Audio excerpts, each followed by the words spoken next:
Good morning and good afternoon to everyone. This is Tullio Siragusa with Dojo Live, and this is the Design Thinking Show. Today, we're talking with our guest, Rajiv Mehta, who's the CEO at Atlas Care. Welcome to the show this morning, Rajiv. Good to have you here. Thanks for having me, Tullio. I'm looking forward to it. So, what we're talking about is how companies and organizations are applying design thinking into their business, how they're creating memorable experiences for both their customers and their employees. And what does that all mean? So, we're going to go through 7 questions to try to illuminate how organizations have used design thinking to create really amazing organizations and companies that you want to be part of. So today, our guest is Rajiv Mehta. Rajiv, if you could please introduce yourself. Let's get to know you a little bit, and then we'll talk about Atlas of Care, and we'll kick off our conversation this morning or afternoon, wherever you're watching. Great. Thanks, Tullio. What can I say? I lead a nonprofit called Atlas of Care, which I founded and I'm the CEO of. But before I got into this space, for the first sort of 25 years of my career, I was in science and technology. I started off doing basic research for NASA and then switched to kind of the other business of Silicon Valley, leading innovation at companies like Apple and Adobe and Regis McKenna, Interval Research. At the end of that, I was a fellow at Symbol Technologies. And as part of that, the only thing I suppose I should mention is I have deep interest in photography, as you can tell, this stuff behind my wall, and I can take some real credit for the start of digital cameras. So there's just a lot of innovation involved, and a lot of it is, of course, technology-based, but deeply kind of anthropological at the front end. Almost everything I worked on would be considered, radical innovation, which means most of the stuff never made it to market, but some things like digital cameras have become very popular. And then about 15, 17 years ago or so, I started thinking about and focusing all my energies on how do we people take care of ourselves, our families, our communities, with this idea that, what can be done to make our efforts both more effective, but much more joyful. And as odd as it sounds, all that past experience in NASA, Apple, et cetera, have been core to the advances I've made in that. And somehow I fell down this rabbit hole, and here I am 17 years later. And since we're on a design show, I should mention early on, so that would be 2010, I published a paper in ACM's Interactions Journal on reframing health to embrace design of our own self-being. Amazing. Yeah. Amazing. Well, the digital camera transformed technology. I mean, it's all packed into these little phones now, but it's pretty amazing what it did. Now, quick question before we go into what Atlas of Care is about. Are those your own photography? Are those pictures you've taken yourself? All of those are my own. Impressive. Yeah, different places. Very nice. Very nice. All right. Tell us about Atlas of Care. What was that aha moment that you decided, I need to start this and create this? And what is it that you guys do today? What is your mission? Yeah, so it began a long time ago through a long story of it. Part of the work I did before in innovation was really fundamental innovation. So constantly looking at the world with kind of, what's going on here that we're not really deeply paying attention to. The camera came about from focusing on, as odd as it sounds, why do we not take pictures when a photo would be useful? In the same way, I started paying attention to how we care for ourselves, not by what doctors say, but what were we trying to do and what got in the way of that. So, 17 years is a lot to cover in a thumbnail. So I'll just say about 15 years ago, I led some really sort of groundbreaking research on how people care for themselves. And along the way, both before and after, have spent lots of times with families in their homes. And two key findings have been that we people don't have a clear understanding of the relationships that we have and the impact of our day-to-day activities on our well-being. And secondly, that we also don't have a clear picture of the wealth of resources, knowledge, and skills around us within our family and friends. Because of this, our efforts aren't as successful. And so over the last few years, especially over the last 2 to 3 years, Atlas has been focusing on developing a program which we call Mapping Ourselves, which is focused on kind of teaching people innovative tools and methods for self-reflection. So things like meditation and so forth, a few thousand years old ways of knowing ourselves. But in the last 10, 15 years, there's actually been huge innovation in tools and methods for self-reflection. And secondly, kind of designing an experience of collective self-reflection so that through which people learn to talk with each other about care and discover how to leverage their collective capacity. And so a lot of Atlas's work these days is focused on this Mapping Ourselves program. Amazing. Yes, self-care is definitely a hot topic in recent years, and I'm not sure many of us understand what that truly means. It's not necessarily a day at the spa, right? Right. So let's see what we can learn today. We're talking about fostering a community of connection and care. And the very first question is, because we're curious how what you guys have done around this. What methodologies were used to develop your mission, and why did you use those approaches? Sure. Well, in a sense, the core mission of helping us care for ourselves effectively, more joyfully, that was just sort of fundamental to getting into this space. So that mission was just is. So the core mission is what it is, but our approach has changed over time. As I mentioned, there's lots of research, lots of experimentation we've done, which has led to changes in how we approach this. And as one very important sort of milestone along the way, about 2015, we did some groundbreaking research of finding new ways to collect data about day-to-day care in real life. It was an intense study of a few families. And one of the most surprising findings was how much the families were deeply impacted by our diagrams of their lives. They were able to see their lives more clearly, and this turned out to be really empowering. Even when our diagram showed how hard their lives were, this made them feel better that they weren't making this up. They weren't incompetent or lazy, that this really was hard.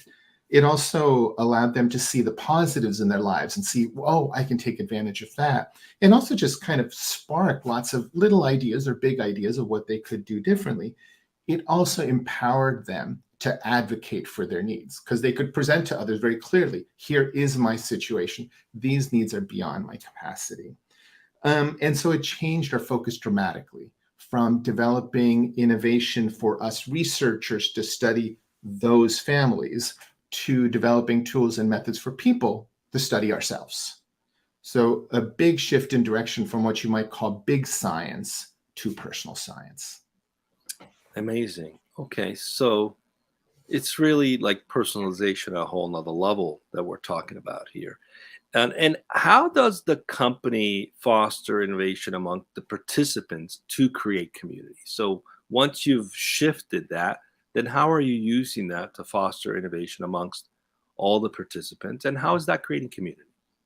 Yeah, so this is really basic to design. I mean, these ideas are this mindset permeates everything from the initial outreach, the first time you meet someone, to when they're participating in ongoing. So it's just a deep mindset. But to focus somewhere, I'll talk about the design of these workshops that we've been holding.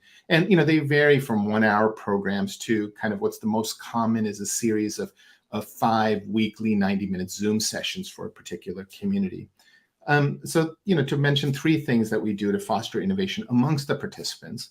One is that when we're teaching these tools, we stress that they are meant to be flexible. They are meant to be tailored by you for your needs. They're your tools. And so we just encourage them to not follow our rules, if that makes sense. We encourage them to create their own. And we show lots of examples of how other people in the past have created their own. Secondly, we try to give them confidence in their own instincts, confidence in their own perceptions, confidence in their own abilities to understand and lead their lives. And thirdly, and really importantly, is the program stresses a lot of conversation amongst the participants. And honestly, that's where all the magic happens. And so we're trying to give them an experience of talking to community, which then hopefully simply continues into their normal lives. And we've seen that, in fact, it works pretty well. So we're sparking innovation that hopefully then simply continues. It's amazing. In the business world, that's mostly accomplished, at least in recent years, through mastermind initiatives, right? You have executives getting together, users getting together and talking through how to solve different challenges. But what I'm hearing though is, do you think this could be valuable even to for profit companies, whereas they can create a sense of community and innovation amongst clients, for example? Do you think that's a possibility? Is that something that maybe for profit companies are missing out on based on your experience of what you're doing at Atlas? Yeah, absolutely. I think we have developed a society where we prize expertise, and not to criticize it. I mean, being a scientist myself, I have some sense of that. But in the process, we have taught us to devalue our own knowledge and skills. And so, what we're trying to do through this idea of personal science and giving people real examples and real tools to get that started is to discover how capable they are, especially when they work collectively. So, it's not to ignore the advice of experts, but to build your own, to really take advantage of your own assets. And that's universal. So, honestly, just a couple of days ago, I was talking with a second grade teacher in LA who's using these ideas with her second graders, so 8-year-olds. We're working with a Wow. lot of high schools right now, but we've also worked with corporate execs and, all sorts of social activists and so forth. This is a human thing, not limited to any particular type of organization. So, Rajiv, to be effective at this, I think we'll agree you need to get participation, right? So, what does the company do in terms of designing processes in support of encouraging participation? What are you guys been doing that's working? Um, well, one of the most important things at the front end, especially since we're talking about well-being and care that people are unaccustomed to talking with each other about, is really creating a safe space in our programs to do that.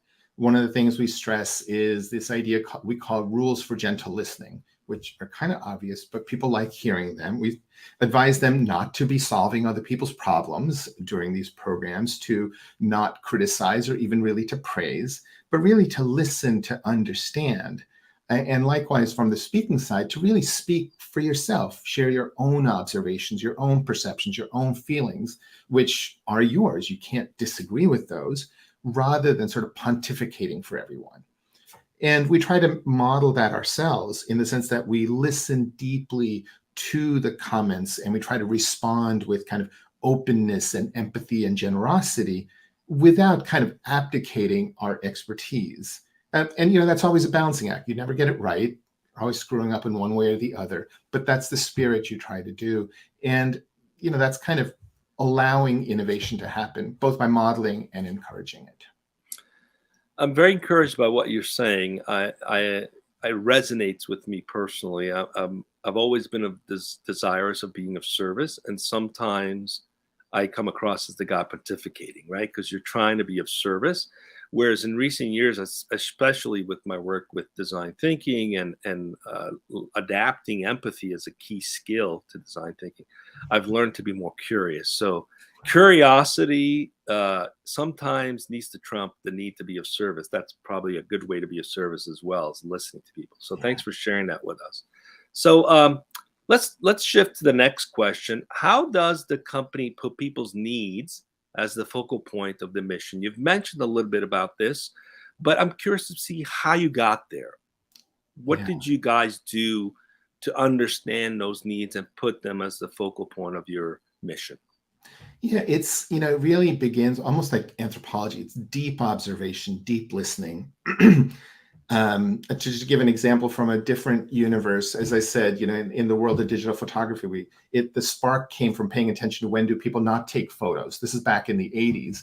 And things we might take for granted now, taking photos of whiteboards or where you park the car at the airport, were things we didn't do at the time, even though the picture would have been useful. It was because film was completely inappropriate for the job, which kind of opened the door. Oh, there's a space that digital photography is simply necessary. So in the same way, we're paying attention to the world. And in that sense, you can't ask people what they want and assume that's the answer. You can't abdicate your expertise, your responsibility to make judgments. So our job is to look more deeply, to think more deeply. And for example, these tools that I mentioned, they're all paper and pencil tools for collecting data, visualizing data, and so forth. And in the modern world, everybody, from the high school teacher to all the tech execs say, there are these things called apps.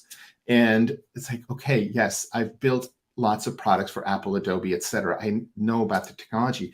We have chosen pencil and paper because, in fact, it's the right technology for the job at hand. There are deep needs for this. And so there's an example where we simply did what people asked. The solution will be very different than what we've come up with. So you have to listen, but not abdicate your responsibility to make decisions. The other thing about putting people's needs at the focal point is at the human level. I have to kind of pay attention to the commonalities and differences amongst people. So we've had programs with white corporate execs. We've had program with Latinx women in low-paying jobs. We've worked with teenagers and octogenarians. And there's a lot of thinking into how might we tailor this for each community. And what we've learned on the whole is that on the one hand, people are people, which means they vary a lot. And so there is diversity across those groups I mentioned, but oftentimes the diversity within the groups dwarfs these generalizations. And so in general, we find ourselves doing more or less the same thing with usually small tweaks to our program to accommodate the audience. Amazing. So, there's people involved in everything that we do, right? So I'm curious about what have been some of the lessons learned in aligning to people's needs, which is something clearly you guys have gotten really good at. But also, there's this thing called competitors. There's other people offering similar services, similar capabilities. So, how does that get balanced out, in your opinion? How do you differentiate yourself while staying true to the needs of the people that you've learned from? Right. Well, to state, as is the usual situation for any radical innovation, there's no direct competitors. What you're dealing with is lots of alternatives and mindsets rather than direct competitors. There are alternatives. If we're dealing with a real problem, people are trying to address it in some fashion and means. And so there are lots and lots of ideas for well-being and community that are very complementary. Just to highlight a couple, there's mindfulness classes, and then there's therapists and so forth. Mm. And so what we really have to show is really build upon this interest that is, and explain to people how our program is different, better, and actually complementary. It turns out that many people have found that what we're talking about is foundational, seeing yourself more clearly, seeing the assets in your community more clearly, that then allows you to choose wisely amongst the other alternatives and to learn and practice other ideas. Our biggest competition really is inertia, fed by two mindsets, two myths that we've been led to believe. One is that you are weak, you're ignorant, you need expert advice. There's the whole thing about don't do anything, talk to your doctor first.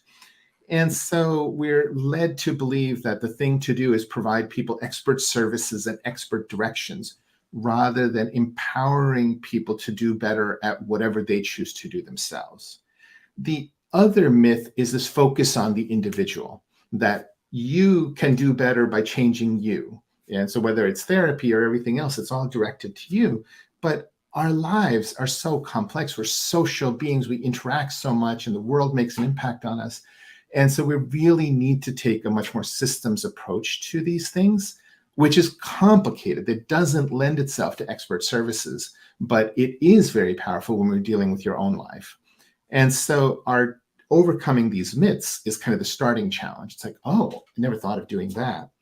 The other thing to mention is, if you think of what we're doing with the famous technology adoption cycle, we're pretty much at the early tail. And so, we're looking for early adopters. We're looking for customers, collaborators who are well aware of kind of the dire state of connection and well-being in their organizations. They're able to see and acknowledge that doing more of the same or slight improvements just isn't good enough, and have the courage and authority to try something new. So we're really looking for the early adopters who, by their nature, are kind of really open to alternatives. Yeah, that's a lot of companies can take that to heart as well. We had a guest on Dojo Live. I think it was the first guest of the year, if I don't remember correctly. Kintone, and they were talking about 100 different processes for 100 different people. They've adopted this mindset that it's not about pushing conformity; it's about empowering people to do things in their own way.